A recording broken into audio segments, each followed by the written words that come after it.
today I'm gonna make an unboxing, not on this one, but on this Easy Valve oil drain. All right, so I've had this before in my car. It's just that I am on my third engine, and on the second one it worked, but the third one it did not. And it's just because this O-ring failed because of the heat. But if you leave it on that one car, you should have no issues. All right, so I got this kit that has the Easy oil drain valve and the little L-shaped hose end. Boom. So this will go on the drain bolt of your car, so you no longer have to remove that drain bolt. All right, and here it is outside of the bag, and this will thread right into this here. And then this has a nut here, so you could adjust it to any length you want and then lock it into place. It's pretty dope. I like that.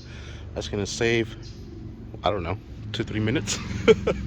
All right, so let's first open up our hoods and remove the oil cap, so that way the oil could flow a lot faster.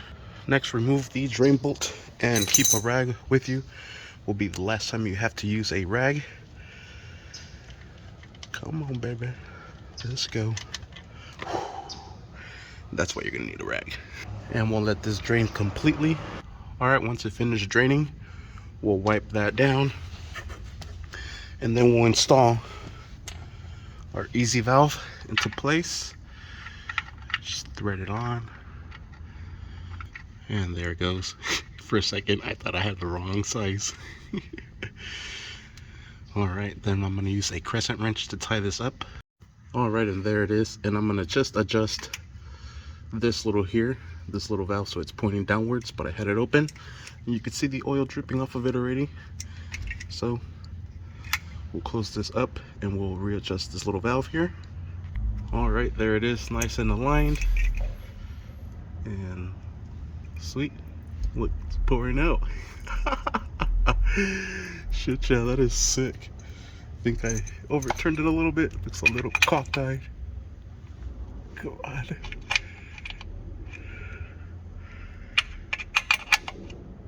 A little bit more. I think that's good. That looks good, bro. Then we'll close this valve.